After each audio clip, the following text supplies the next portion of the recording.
A Non-Mom Happy Hour is the podcast that celebrates real-ass human women, whether they use their baby box or not. Hosted by Kelly Nerdzilla Mendenhall and Debbie Jo Nelson, a Non-Mom Happy Hour is a safe space to talk about mental health, trauma, disordered eating, surviving, and self-care. We talk about it all while laughing as much as possible, because if you don't laugh, you'll cry.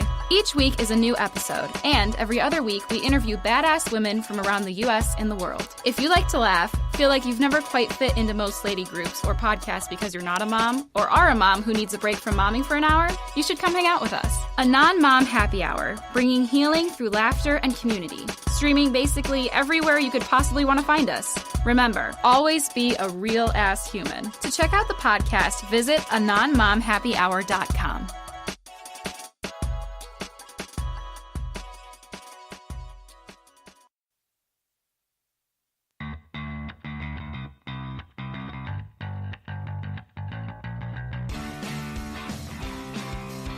I'm a very sentimental person. This has been a real deep podcast. I didn't mean it to be so. The death of Stalin. That was not funny. Oh! It's the traditional hero arc.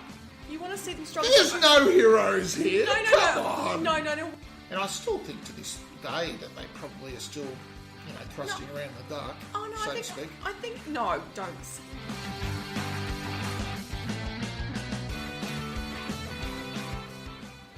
Hello, ladies and gentlemen. This is Paul here with Considered and Conceited, and I'm joined here with my co-host sitting over there patting a pussy. I feel so evil. I'm sitting here going, whoa, I've got a black cat on my lap. As long as the cat's shutting up, that's fine. How are you, Pip? Oh, sorry, I'm good. I just got distracted with a kitty cat. Can you talk into the microphone tonight? Oh, sorry, I got distracted. I'm Yes. sorry. Hi, Paul. How are you? I'm fine. Have you had a good week with our over 40-degree week? Let's not talk about that, shall we? But global warming, anybody who's still banging on about global warming's not an issue, shut the fuck up. Maybe people who don't believe in global warming should have a look at what's happening in Australia at the moment. We're not doing so All well. I can say is, ah! It's funny. We're dying. Horses are dying. Oh, I know. That's so horrible. Yeah, so just been baked out in the field. Yes. Yes. Well, I mean, what did it get to? I think it got to 49 degrees. Yes, it's destroyed the old records. This last 4 weeks. For like 2 weeks. No, well, the last 4 weeks have destroyed all records whatsoever. Oh, sorry, but I meant in the last 2 weeks have been excessive. Yes. It's been terrible. And I'm ready to kill people now. All work and no play and heat makes Paul a dull boy. I am packing up for Antarctica now as we speak. Oh, dear. Okay, cool. Anyway, we hope you've had a good week. And, I keep forgetting. Why do I keep forgetting about this? I should make It's it because in you're big Pip. red. You're Pip. I should have it in big red writing at the very top of my page. Oh, yes, Paul's cheesy, corny podcast pick of the week. Well, I haven't even said what time it is yet, Pip. I know, I wanted to get in first. I've worked you out, It's taken me a long time, and you've thrown out a lot of, false flags and things like that, but I finally worked you out. And what have you worked out? You are... What secrets have I given away? No, I'm not going to tell you. All right, okay, and it's now podcast pick of the week time. Here we go.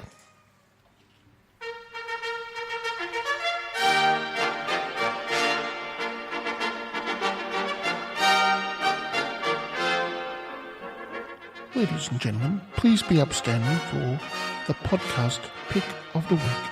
Thank you.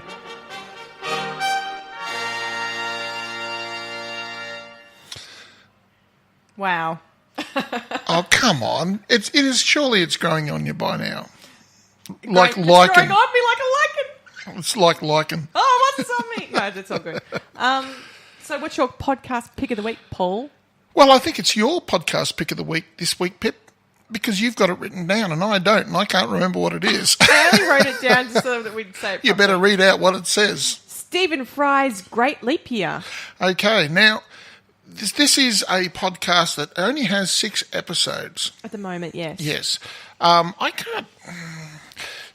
I don't know, people who don't know Stephen Fry, I mean, seriously. Yeah, I'm sure there's people somewhere, like Papua New Guinea somewhere maybe, or Borneo or somewhere like that, who may not know about Stephen Fry. But for everybody else, we all know and love him. And he does a podcast, and I think he does it through the BBC, and it's about things that have been invented over the last 200 years. Oh, humanity as well, and technology, and how and the way society goes. And it's just, look, it is Stephen Fry quality. It is. And it just glazes your brain with the honey that is Stephen Fry's voice. Can I change the subject ever so slightly just for a second? Go on. So I'm in a book club on Facebook. That can't be right. You can't be involved in any kind of group where there are friends involved. No, they're not my friends. It's my husband's cousin's group. Oh, so it's a marriage thing, is it? Anyway, so they at the start of the year, on January 1st, they say, I'm going to read this many books for the year. Mm-hmm. And they're basically just trying to increase their books. And then they post up, when they finish the book, they post it up on Facebook and they say, this is a good read, or don't bother reading this, or, things that they liked or didn't like about it, so you can decide whether you want to read it or not. I've just finished reading Heroes by Stephen Fry. Yes. And I put it up, and then I can't even remember who it was, and I won't say their name because that's not nice, made a comment on my thing saying, oh, I find Stephen Fry a bit hard to follow when he's talking so much, because a lot of his stuff tends to be quite long. And I went, oh, how could you say that? In other words, he used big words. The bastard. Well, it's not even big words, because most of the time in his books and podcasts, when he has a big word, he actually explains... Goes to the extent of explaining it. Yes. And some people's brains just go... which I personally like. Yes. Well, you would, wouldn't you? You need things explained to you, don't you? Sometimes. And I just went, oh... But he's got such an awesome voice, and the way he tells a story is so awesome, and you feel like he's sitting there across from you actually going, this is so interesting, and here's why, and it's purely for you. So I really like his podcast, and I really like Stephen Fry. And I was really upset that this person didn't like the books because they thought they were too long-winded or whatever, but I don't think they are, and I just like Stephen Fry. Sorry.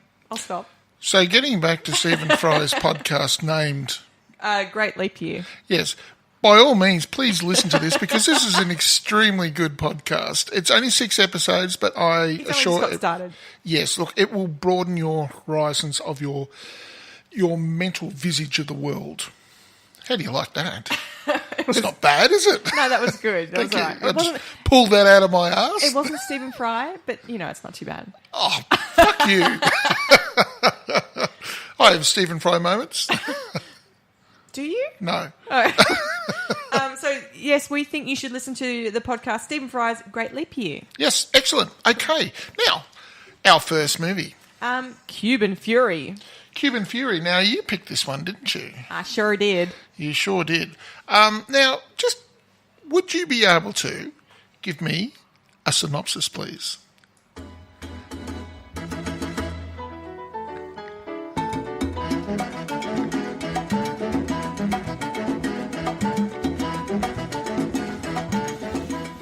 A former salsa prodigy turned office no-hoper attempts to win over the girl of his dreams by getting back on the dance floor to salsa. Thank you very much, Pip.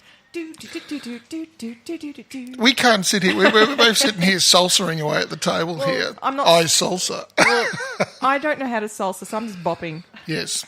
I've seen you dance.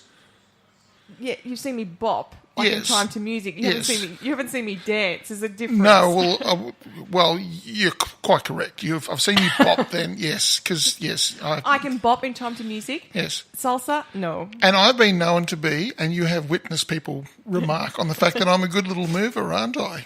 I have heard that. It made me laugh. I can knock it out. I kind of downplay my dancing, but I can dance. Next time you're talking to my husband... Yes. He used to be... In our new podcast called Battle Tank History Podcast. I didn't mean to drop it like that. Well, I'm just going to put in the plug. So, yes, but get on Twitter and check it out. And, yes, sorry, go on. Wow. Anyway. I'm a shameless propagandist. I really am.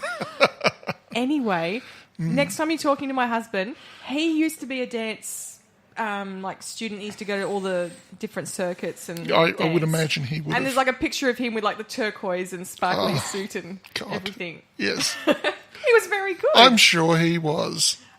He doesn't dance now, but I'm sure he doesn't. but Cuban Fury, did you like it, Paul? Now, I've seen this before, and the first time I watched this, I laughed uproariously. I thought it was terrific, and I thought it was a terrific little surprise. The second time I watched it, which was this week, not so much. You didn't like it? No, Or you I'm didn't not laugh saying as that. I didn't laugh so much. So it just tells me that the jokes, if you've not seen it, definitely watch it because it's a great film. That's all I'm saying is, but a lot of the jokes are like sight gags and things like that, and